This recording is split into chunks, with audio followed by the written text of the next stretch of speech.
Hello guys, this is Pavel Jaman and you are watching our brand new show Stardom. Stardom এমন একটা show যেখানে সেই স্টাররাই আসেন যারা আমাদেরকে রিয়েল লাইফে অনেক ইন্সপায়ার করেন। আমাদের আজকের গেস্ট তেমনই একজন। তিনি ঢাকা ইউনিভার্সিটির সাবেক স্টুডেন্ট এবং তিনি ঢাকা ইউনিভার্সিটিতে মিউজিক ডিপার্টমেন্টে ছিলেন। তিনি তার ব্যান্ড দল ছিল, তিনি গান গাইতেন, তিনি মাইম অ্যাক্টিং করতেন এবং ঢাকা ইউনিভার্সিটিতে যে কোনো ধরনের স্টুডেন্ট মুভমেন্টে তিনি সক্রিয়ভাবে জড়িত ছিলেন। So guys, he is our guest, none other than Khairul Bashar. Khairul ভাইয়ের সাথে আমার পরিচয়টা অনেক আগে থেকেই। খায়রুল ভাইয়ের সাথে আমার অনেক আড্ডা হয়েছে, সেই হিসাবে আমরা বন্ধু। তো কিন্তু তারপর আমরা ভাই। তো ভাই কেমন আছেন? এই তো ভালো, আপনি কেমন? নাইস, খুব ভালো আছি। তো কেমন যাচ্ছে এই যে আমাদের টিভি পর্দা বা আমরা ফেসবুক খুললে বা আমরা ইউটিউব খুললে সবচেয়ে বেশি বা সবচেয়ে ভালো কাজগুলোতে আমরা সবচেয়ে বেশি আপনাকে পাই, কেমন লাগতেছে এই বিষয়টা? না, এটা জেনে খুব ভালো লাগলো যে সবচেয়ে ভালো কাজগুলোতে আমাকে পান। তো আমার কাজগুলো যে আপনাদের ভালো লাগে এবং এটা একটা ভালো কাজ হিসেবে আপনাদের কাছে আসলে স্বীকৃত বা আপনাদের মনে হয় যেটা ভালো কাজ, এটাই ভালো লাগার। যেই সময়টাতে নাটকের নামগুলো একটা ডিস্টারবেন্সে চলে যাচ্ছিল, তখন আপনি এসে ভিউর চিন্তা না করে নাটকের নামগুলো বা নাটকের গল্পগুলোতে আপনি জোর দেওয়া শুরু করছেন যে আমার গল্প মানুষ দেখুক বা না দেখুক, আমি আসলে ভালো কাজটাতে অংশগ্রহণ করতে চাই, কারণ ভালো কাজ করলে ভালো দর্শক তৈরি হবে। এবং সেখান থেকে আমরা একটা চেঞ্জ দেখলাম যে হ্যাঁ, এক ধরনের নাটক তৈরি হচ্ছে যেটা আমরা হয়তো বা ফ্যামিলি নিয়ে দেখতে পারতেছি না, কিন্তু আপনি এক ধরনের একটা মুভমেন্ট করলেন যেই নাটকগুলো আমরা সবাই ফ্যামিলি নিয়ে দেখতে পারতেছি বা এই নাটকগুলো দেখা যায়। এইটা কি আপনি আসলে সচেতনভাবেই চিন্তা করেছিলেন? এটা সচেতনভাবেই চিন্তা করা। আসলে যখন নাটক আমি যখন শুরু করলাম তখন বলতে পারি যে প্রথম 3 মাস কাজ করার পর মনে হলো যে না, এইভাবে কাজ করা যায় না। কারণ একটা গল্প বলতে গেলে আসলে সেটার জন্য যে বাজেট দরকার, যে সময় দরকার, তো এখানে সময়ের স্বল্পতা এবং বাজেট সীমাবদ্ধতা দুইটাই ছিল তখন। এটা সবাই ফেস করে। আসলে শুরুটা তো দরকার। তো তখন আবার 8-9 মাস গ্যাপ দিয়ে শুরু করলাম। তখন যে বিষয়গুলোতে খুব সচেতন ছিলাম যে নাটকটা যেন যে সময়ের ভিতর করছি সেই সময়ের ভিতর করা যায় এমন একটা স্ক্রিপ্টই আমাকে বাছাই করতে হবে। এর আগে নাটকে কাজ করা যদি বলি যে সুযোগ পেয়েছিলাম আমি মিজানুর রহমান আরিয়ান ভাইয়ের সাথে আর ডিকি ভাইয়ের সাথে, এই দুজনের সাথেই কাজ করা হতো আর কি। নাটক যখন শুরু করি নাই, যখন মানে রেগুলারলি শুরু করি নাই যখন, তো তারপর রেগুলার শুরু করার সময় মারুফ হোসেন সজীব, ওনার স্ক্রিপ্টই বেশি আমার করা হতো এবং ওনার সাথে কাজ করা বেশি। তো তখন এই যে আজ আকাশে চাঁদ নেই বা বাবুই পাখির বাসা, কুমিরের দরজাও কি কুমিরের দরজা, এটা ওনার কাজ। আমি এই কাজটা আমার খুবই ভালো লাগছে। তো এই ধরনের কাজগুলো আসলে ওনার সাথে আমার করা ম্যাক্সিমাম কাজ। ওকে, এখন যেটা যাব সেটা হচ্ছে ফান অ্যাক্ট। ফান অ্যাক্টে আমি হয়ে যাব বোবা। আমি আপনাকে বিভিন্ন মুভমেন্ট করে বিভিন্ন অঙ্গভঙ্গির মাধ্যমে একটা সিনেমার ইঙ্গিত দিব। আপনি আমাকে নানান ধরনের কোশ্চেন করতে পারবেন, আমি খালি হ্যাঁ নো এবং ইঙ্গিত দেওয়া, আমি কোনো কথা বলতে পারবো না। আমার জন্য খুব টাফ, মজা হবে, টাফ হবে না, আমি শিওর। তো আপনি আমাকে জিজ্ঞেস করতে পারবেন যে এটা কি বাংলাদেশি সিনেমা, এটা কি ইন্ডিয়ান সিনেমা, এটা কি হলিউড সিনেমা। যদি আপনি এটা প্রথম জানলেন আচ্ছা এটা কোন সিনেমা, দেন আপনি কোশ্চেন করতে পারেন যে সেটা তো আপনি মুখে বলবেন নাকি? না, আমি মুখে বলবো না, আমি ওকে অথবা ওকে ওকে ওকে। সো আমরা উত্তর সবই আমার দিদি। হ্যাঁ এক্স্যাক্টলি, আমি এখানে বোবা। ওকে, আমি বোবা হয়ে যাই, আপনি আমাকে কোশ্চেন করেন। কেমন আছেন?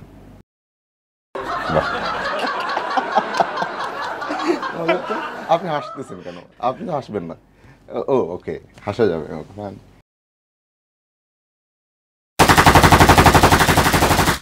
Action film, action film.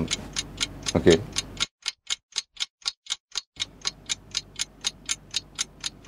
Bangla cinema. Manna ভাই।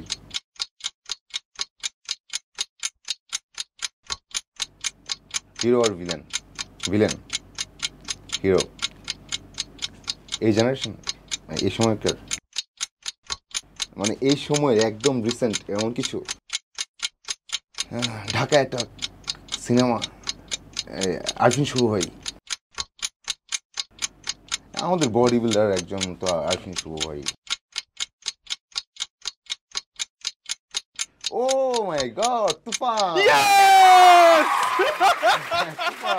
একদম রিসেন্ট সিনেমা, একদম রিসেন্ট সিনেমা। এবং এইখানে যে অ্যাকশন, হ্যাঁ, এটা তুফানের সিনেমা। অ্যাকশন ফিল্মে তো আসলে শাকিব ভাইকে আমরা আগে মানে খুব খুব বেশি একটা অভ্যস্ত না। অভ্যস্ত না। এটা তো অ্যাকশন বলতেই আমি ওই যে মান্না ভাই চলে যাচ্ছে, হ্যাঁ আমি হ্যাঁ চলে হ্যাঁ, যাচ্ছিলাম, কিন্তু but এই সিনেমাটা আসলে মোটামুটি একটা আমাদের ভালো সবচেয়ে যদি বলা হয় যে অ্যাকশন ফিল্মের মধ্যে বেশ টপ নচ একটা টপ নচ একটা ফিল্ম।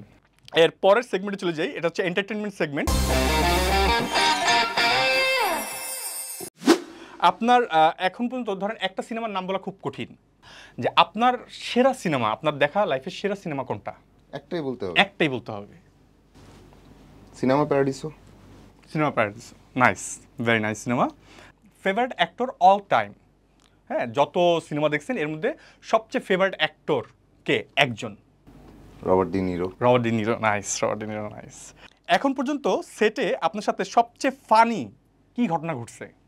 শুরু থেকে এটা ফানি কিনা আমি জানি না, বাট মানে এটা মনে হয় আর কি, বা এক ধরনের বিলিফ সিস্টেম ছিল যেটা ভাবতাম সেটাই সময়ের সাথে হওয়া। লাইক আগে চা চাইতাম না, হ্যাঁ যে একটা চা হবে, তো আসতো সেটা ঘন্টাখানেক পর কেন যেন আমার কাছে মনে হতো যে হয়, মানে এখন চা খেয়ে কী করবো এরকম।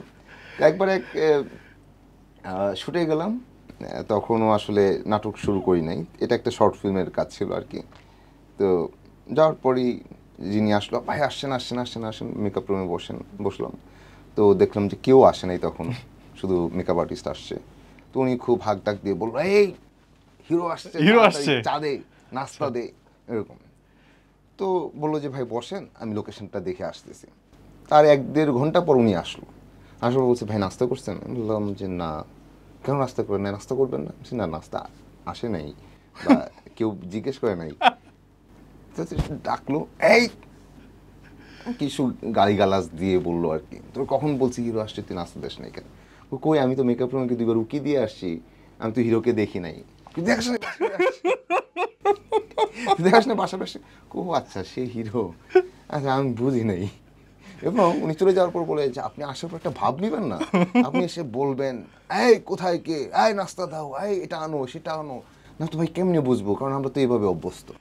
তো এটা মজার। আপনি বলার শুরুতেই আমি হেসে দিছি, কারণ আমি আসলে এই বিষয়টা জানতাম যে আপনি সবসময় সেটে একদমই পোলাইট, একদমই জেন্টলম্যান থাকেন, এবং আপনি সেটে ওই উপস্থিতিটা টের পেতে দেন না যে সেটে কেউ আসছে। এটা আপনার এক ধরনের ভালো লাগা, বা আপনি আসলে চান যে সেটটা কুল থাকুক। কিন্তু প্রোডাকশন বয়দের বা ওদের যে বিষয়টা, ওরা আসলে হিরো ভেবেই অভ্যস্ত। ইটস ওকে, বাট আপনার এই ঘটনাটা আমি জানতাম। আমি 3টা নায়িকার নাম বলবো, 3টা নায়িকার মধ্যে আপনাকে চুজ করতে হবে কাকে কিল করবেন, কাকে ম্যারি করবেন, কাকে ডেট করবেন। ওকে, কিন্তু একটাও তো চাই না। না no no no no no, এই ধরনের ডিপ্লোম্যাটিক অ্যান্সারে যাওয়া যাবে না। আপনাকে বলতে হবে এটা তো ফান গেম ভাই, এটা তো গেম। সাবিলা নূর, তাসনিয়া ফারিন এবং তটিনী, এই 3জনের মধ্যে কিল, ম্যারি, ডেট। ওকে ওকে, তটিনী কিল। কিল। অনেক দুষ্টু, অনেক মজার। ওকে, ফারিন ম্যারি। ফারিন ম্যারিড, তার মানে ফারিন ম্যারেজ ম্যাটেরিয়াল, হ্যাঁ but R Sabila Noor date. ওকে। এবার ইন্ডাস্ট্রির একটা জিনিস আপনি চেঞ্জ করতে চান, এটা আমাদের ইন্ডাস্ট্রি বেটারমেন্টের জন্য, সেটা কি? আমাদের ভাবনা এরকম, যেটাতে আমরা যখন একটা ফ্লো পাই, সেই ফ্লোটাকেই মনে হয় যে এটাই সবকিছু, এইভাবেই চলতে হবে। হ্যাঁ, এটা ভুল। ভাবনার জায়গাটা ওইটা হওয়া উচিত যে এই ধরনের পারফরমেন্স যিনি ভালো করলো, এটা মগজ দিয়েই করছেন। হ্যাঁ, সো আমাদের ওইটা মাপা উচিত আর কি, যে উনি এটা কতটা ভালো করলো, কতটা আসলে লজিক্যাল করলো, কতটা জাস্টিস আসলে উনি শো করলো এটাতে। তো সেটা যদি মনে হয় যে হ্যাঁ ওনার ভাবনা বা বোধের জায়গা নাইস, তো উনি সবই আসলে মোটামুটি করতে পারবেন, সেদিকেও তাকে ড্রাইভ করার সুযোগ দেওয়া উচিত। ওকে, এখানে আমি 5জন আমাদের অ্যাক্টরের নাম বলবো যারা আমাদের দেশে খুবই বিখ্যাত। আপনি তাদের থেকে একজনকে চুজ করবেন যে আপনার হিসাবে সব দিক মিলায় ইনি বেস্ট। হ্যাঁ, এটা খুব টাফ, আমরা জানি যে সবাই যার যার জায়গায় বেস্ট, বাট আমরা এটা কুইজের মতো করে খেলতেছি।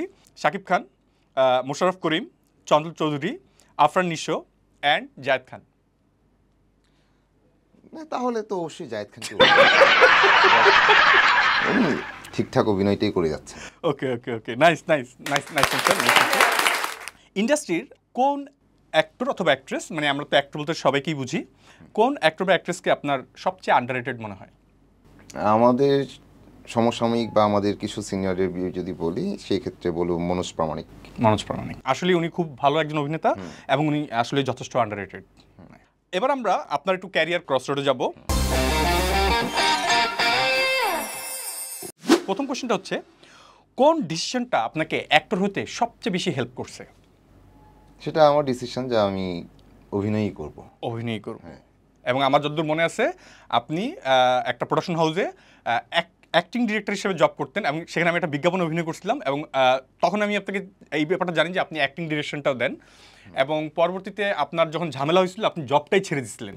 ঝামেলা হচ্ছিল বলতে তখন আমার অনেক কাজের ডাক আসে, বিশেষ করে ওই সময়ে জবের শুরুতেই আমি প্রথম ফিকশনের কাজের সুযোগ পাই। সেটা অনিম ভাইয়ের ডিরেকশনে ছিল, প্রয়োজন মটকিজ অনিম ভাই আসলে এখানে আমাকে সাজেস্ট করেন।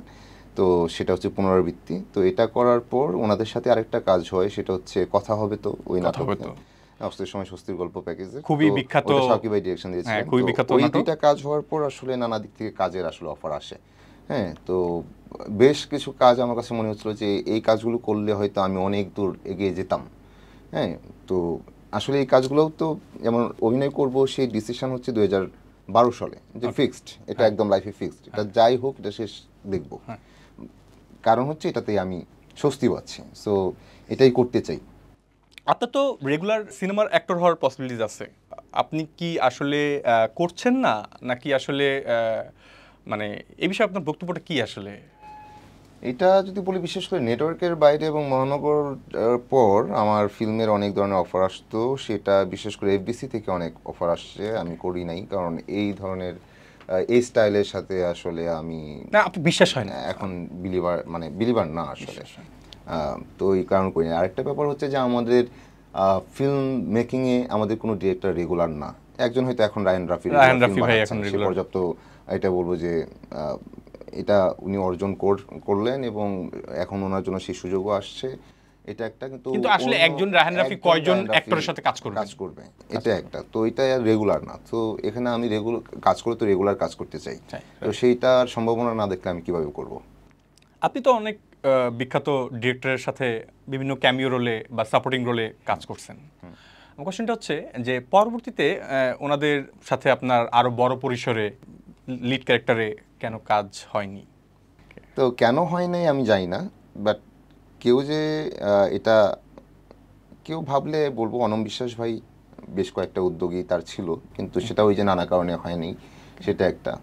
আর এমনিতে অন্যরা কেন ভাবে নাই সেটা হয়তো ভাবে, কিন্তু ওই যে নানা বিষয় ব্যাটে বলে হয় নাই, এটা একটা বিষয় হতে পারে আর কি। কখনো কি আপনার এরকম হয়েছে যে আপনি একটা প্রজেক্টে লকড এবং আপনি সেটার জন্য প্রিপারেশন নিয়েছেন হয়তো বা দীর্ঘ 1 মাস সময় নিয়ে, এবং তারপর আপনি হঠাৎ করে জানতে পারলেন যে কোনো একটা কারণে আপনি বাদ? হ্যাঁ, এরকম কি কখনো আপনার সাথে হয়েছে? হ্যাঁ, এরকম সব ইন্ডাস্ট্রিতেই যে তো হয়। মানে আপনার সাথে হয়েছে কিনা? হ্যাঁ, আপনার সাথে হয়েছে। ওকে, এটা আপনি কিভাবে দেখেন বা কিভাবে ডিল করেন? এটা খুবই আনপ্রফেশনাল ব্যাপার আমার কাছে মনে হয়। দ্বিতীয়ত মনে হয় যে যদি আপনি প্রস্তুতি নেন 1 মাসের, আমরা যেটা খুব শুনি যে আর্টিস্টরা কেন রিহার্সাল করতে চায় না,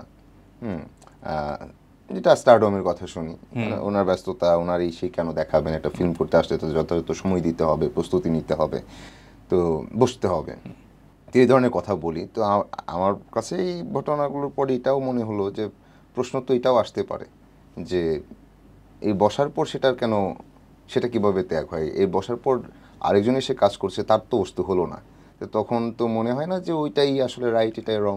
এই যে রিহার্সাল করে তারপর যখন এই ধরনের এক ধরনের মানে তখন মনে হয় আর কি যে এটা অ্যাক্টর হওয়ার চেষ্টা করি, বা অবশ্যই যখন আমি সেটে যাই সেইটা অ্যাক্টর বিলিভ নিয়েই তো আসলে কাজ করি। তো এই যে অ্যাক্টর, এটা খুবই আসলে যদি বলি যে এটা খুবই ইগোতে লাগে, একটা ইগো তখন তৈরি হয়, কারণ অ্যাক্টর হিসেবে একটু ইগো থাকবেই, এটাই লাগে যে তাহলে তো আমি সেই শক্তিশালী অ্যাক্টরটাই হতে চাই যার রিহার্সাল লাগে না। স্ট্রাগলিং পিরিয়ডে আপনার ফেভারিট খাবার কি ছিল? এইরকম কোনো পিরিয়ড আসলে আমি বিলিভ করি না আসলে, এটা তো অভিজ্ঞতা, এটাই তো শিক্ষা, এটাই তো এই খাবার আমার সবসময় ফেভারিট খাবার হচ্ছে ডাল ভাত সবজি, হ্যাঁ, তো ইলিশ মাছ, এবং গুঁড়াচান্দা ভাজা ওইটা ভালো লাগে। তো এ সবসময় এটাই আসলে ফেভারিট, এটা আমার ওই ইয়ে হোক কী হোক, আমি সবসময় আমার লাইফেই আছে আসলে। এটা খুব স্ট্রাগল না, বরং এটা আমার অভিজ্ঞতা, একটা শিক্ষা, এভাবেই ভেবে আসা, ভেবে যাচ্ছি, ভেবে যাব। সো আমরা একটু এখন পার্সোনাল লাইফে যাব। Are you ready? ওকে। কয়টা প্রেম করছেন এই মুহূর্তে? একটাও না।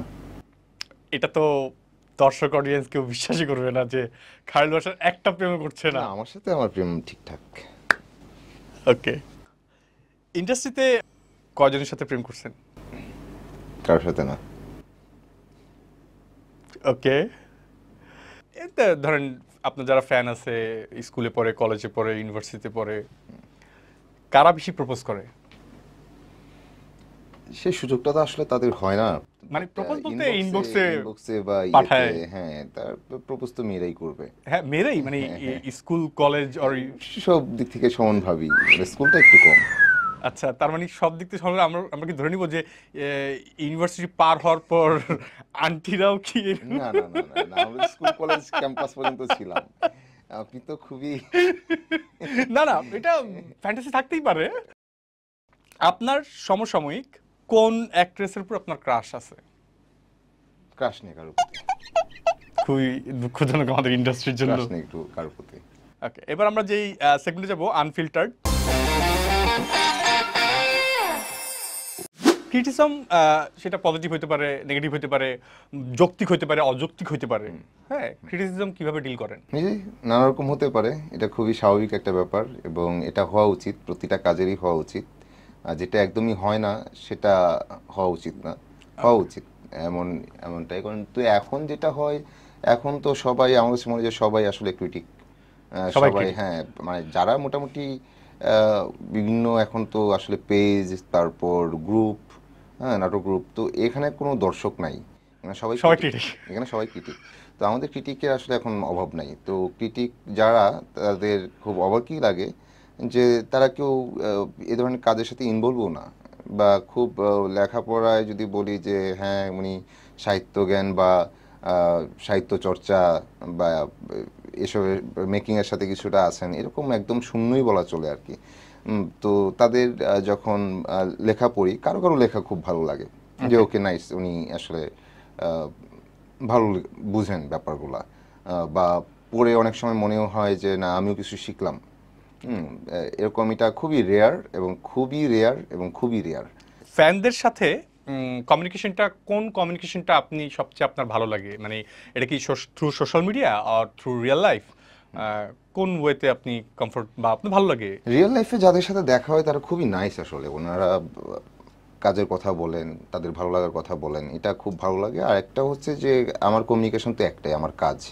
কারণ এই কাজের পরে যদি এসে আমি সোশ্যাল মিডিয়ায় আসলে ওনাদের সাথে যুক্ত হই, এটার সুযোগ হয় না, কারণ পরিবারকে সময় দেওয়ার সময় অনেকটা কমে আসে আমাদের এমনিতেই। তো ওইটা হয় না যে ইনবক্সে রিপ্লাই করব বা কমেন্টে রিপ্লাই করব, এই সুযোগটা আসলে হয় না। কারণ রিপ্লাই করলে সবারই করা উচিত, একজনকে করলে বাকিদের মন খারাপ হয়েছে, তো বড় কথা এটা আমারই দায় কাজ করবে যে আমার সবারই করা উচিত। তো আমি করি না, বাট ওনাদের কমেন্ট আসে, আমি পড়ি।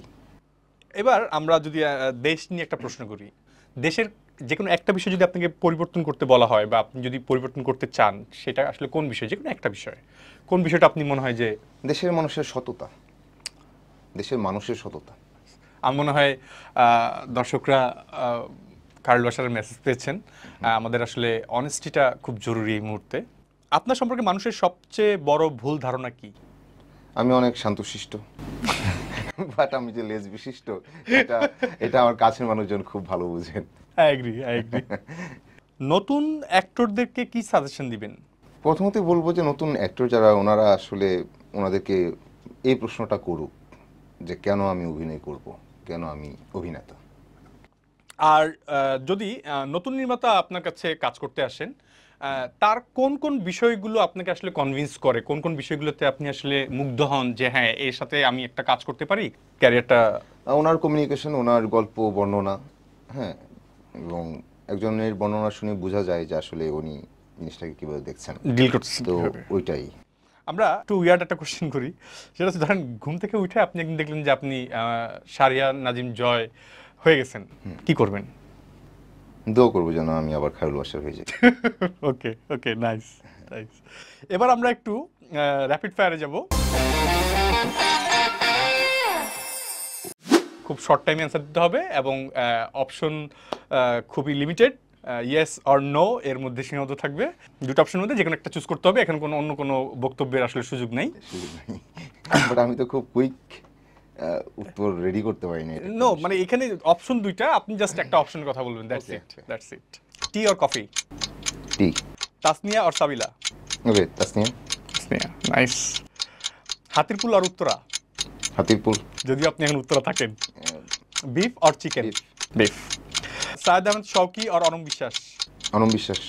গার্লফ্রেন্ড অর বউ? বউ। Oh, nice. That's nice. Nice. ওকে, আমরা আমাদের লাস্ট পার্টে চলে আসছি, এন্ড গেম। এখানে আমরা আপনার কি কি কাজ আসতেছে এটা নিয়ে একটু আলোচনা করছি। আপনার সামনে কি কি কাজ আসতেছে? সামনে কিছু আসলে নাটকই আসবে, আর সামনে এই তো। আর যদি ফিল্মের কথা বলি তাহলে 3টা ফিল্ম আসবে। Nice. একটা হচ্ছে বনলতা সেন, বনলতা সেন। সেটা মনে হয় এই বছরের শেষ দিকে চলে আসবে। আর একটা হচ্ছে ফুটবল 71, এটাও আসার কথা এই বছরই, কিন্তু এবছর মেবি নাও আসতে পারে। বনলতা সেনও এই বছর আসলে মনে হয় যে এখন যে অবস্থা যাচ্ছে এবছর নাও রিলিজ দিতে পারে, Okay. সামনের বছর শুরুতেই আসতে পারে। আর একটা কাজ করলাম হচ্ছে 3.5 হাত ভূমি, এটাও আগামী বছর আসবে। দর্শকদের উদ্দেশ্যে কি বলতে চান?